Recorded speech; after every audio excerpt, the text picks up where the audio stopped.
By the way, Chicago hits another grim milestone while its Democratic mayor, guess this, chickens out of the next election. Full report next. Over 1,000 people were shot in Chicago this summer, and yet another reminder of the tragedy that unfolds daily in the Windy City. Now, with the city in chaos, what's Democratic Mayor Rahm Emanuel doing? Well, today he announced that he's not running for re-election. Maybe they'll find a mayor who can get a grip on this violence. But it's a heavy lift. Joining me now, Dan Proft, former candidate for Illinois governor, and LaShawn Ford, a Democratic state rep from Chicago. Congressman Ford, Rep. Ford, are you surprised by this development today?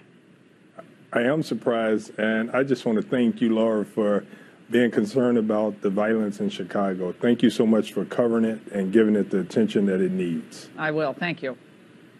Well, we had Mayor Emanuel, was a star. I mean, Dan, he was considered like, I mean, some people talk to him about as a possible presidential candidate down the road. But what was he not able to do? I mean, this violence has been a problem for some time, but it's been especially bad during his tenure. But what was he not doing right, among many things? He didn't do anything right. He was a disgrace. He was a disaster. In the 7.5 years that he was mayor, we're talking about upwards of 4,000 people murdered on the streets of Chicago, 20,000 shot, so catastrophic injuries, just in the last 7.5 years. You have a higher debt per capita in the city of Chicago than Detroit before it filed bankruptcy. You have a Chicago public school system, one of the worst in the nation, that's embroiled in a sex scandal that rivals the Catholic Church. A tiny dancer, as I have popularized him in these parts because he's real small and he was a ballerina at Sarah Lawrence. Okay. And what kind of guy goes to Sarah Lawrence?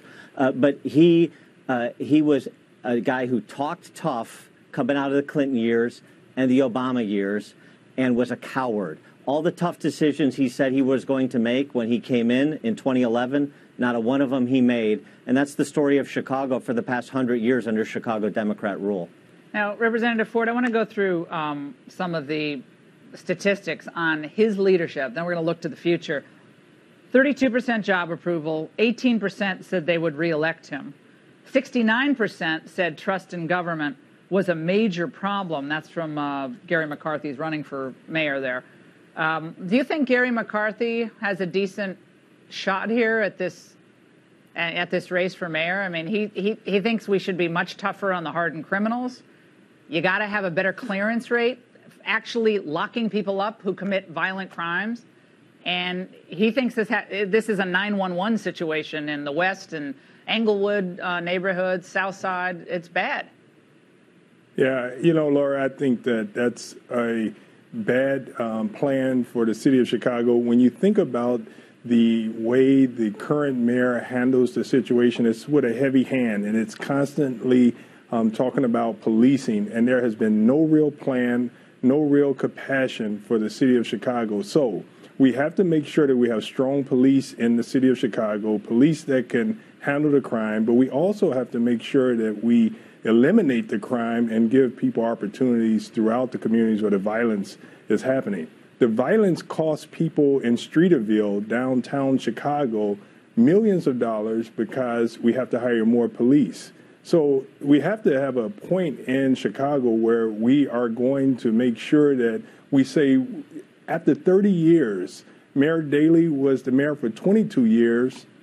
He did a fine job of developing downtown, and Rahm picked up on the development, but that really hurt the city of Chicago.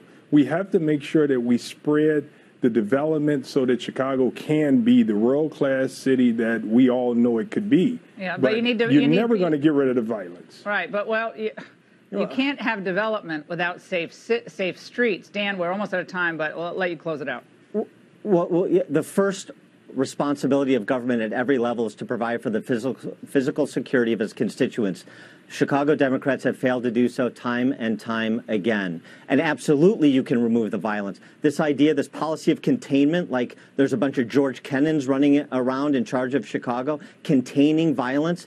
In these poor neighborhoods that have been turned into shooting galleries, most of the that's- residents are law-abiding. They're more concerned about That's keeping right, Dan. Chick-fil-A out than they are protecting black families who are in the city of Chicago. It is Yeah. a failure of the Chicago Democrat model of governance. Okay, gentlemen, thank you very much.